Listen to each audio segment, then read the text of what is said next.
Hello my dear students, हम लोग discuss करने जा रहे हैं एक्सरसाइज 2 या फिर हम कह सकते हैं chapter 1 electric charges and fields का क्वेश्चन नंबर 2।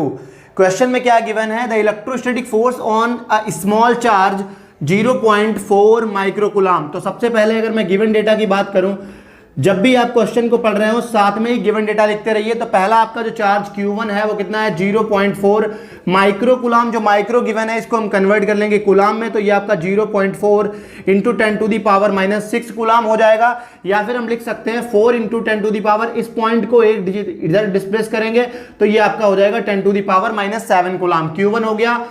उसके बाद में सेकंड क्या कहा गया है? Another small charge of 0.8 minus का है, माइनस का 0.8 माइक्रोकूलम। इसको फिर से कन्वर्ट करेंगे तो ये आपका हो जाएगा 0.8 इंटू 10⁻⁻6 कूलम। इसको और सिंप्लीफाई करेंगे तो ये आपका हो जाएगा माइनस का 8 इंटू 10⁻�7 कूलम। फिर आपसे फोर्स दिया गया है। फोर्स आपसे कहा गया है कि आपका फोर्स जो है वो 0.2 न्यूटन है। आपको निकालना क्या है?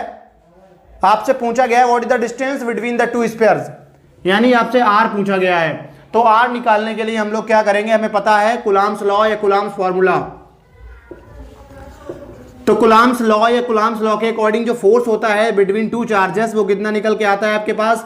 9 into 10⁻9 into Q1 Q2 upon में आर स्क्वायर। यहां से अगर मैं आर स्क्वायर को कैलकुलेट करूंगा तो ये आपका एफ इधर चला जाएगा, आर स्क्वायर इधर आ जाएगा, ये आपका इधर चेंज हो जाएगा। तो यहां से आर स्क्वायर कितना हो जाएगा? ये आपका हो जाएगा 9 into 10⁻9 into Q1 Q2 upon में एफ।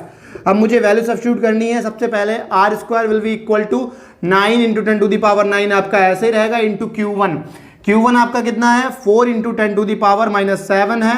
और Q2 की बात करें तो ये है आपका, यहां पे हम फोर्स का मैग्नीट्यूड लेंगे तो ये आपका हो जाएगा 10⁻⁻7 अपॉन में फोर्स कितना है आपका? 0.2 से 4 आपका कैंसिल आउट हो जाएगा। ये आपका कितना बच जाएगा?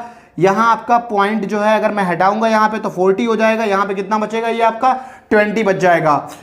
और हम इसको अब इसके बाद में क्या करते हैं? डिजिट को एक साथ ले लेते हैं। तो 9 into 4 into 8 9 into 4 into 8 into 10 to the powers को देखते हैं। यहां पे यहाँ पे 4 की बजाय 20 होगा तो 20 की जगह 2 लिख देते हैं या फिर 20 ही लिखा रहने देते हैं। ये आपकी 10 टू दी पावर एक 9 है और दूसरी कौन सी? -7 तो -7 ये 10 टू दी पावर माइनस की 14 है प्लस की 9 है।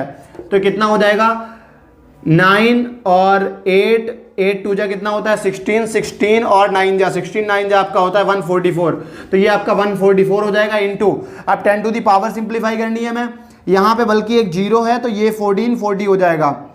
इसके बाद में 10 टू दी पावर यहाँ पे बचा था आपका माइनस का 5, एक 0 इधर कम हो जाएगा। एक पॉइंट को हम इधर डिक्रीज करेंगे, एक डिजिट इधर बढ़ाएंगे पॉइंट को, तो आपका ये कितना हो जाएगा? 144 इंटू 10 टू दी पावर -4। और ये आर स्क्वायर है। अगर आर की बात करें तो आर कितना हो जाएगा? इधर स्क्वायर रूट लग जाएगा। 144 इंटू 10 टू दी पावर -4। हमें पता क्या है? जो 144 है वो किसका स्क्वायर होता है? वो आपका होता है 12 का स्क्वायर। तो हम यहाँ पे R इज इक्वल टू लिख सकते हैं 12 into 10 to the power -2 metre. के बाद में ये आपका क्या हो जाएगा? R is equal to 12 into 10 to the power -2 metre. अगर इतना निकल आया तो ये आपका, मैं इसको क्या कर सकता हूं? इसको लिख सकता हूं 0.12, ये 2 डिजिट इधर डिस्प्लेस हो जाएगा तो R is equal to 0.12 metre हो जाएगा। या फिर हम इसको लिख सकते हैं 12 सेंटीमीटर। ये दोनों आंसर है। इसके बाद में बात करते हैं बी पार्ट की। तो बी पार्ट में आपसे कहा गया है what is the force on the second sphere. अब एक दूसरे पे फोर्स एक्सर्ट कर रहे हैं तो फोर्स हमें पता है कैसा होता है? म्यूचुअल होता है। इसलिए फोर्स की जो वैल्यू है वो कैसी रहेगी? सेम रहेगी। लेकिन यहाँ पे जो ये फोर्स है वो कैसा हो जाएगा? अट्रैक्टिव हो जाएगा।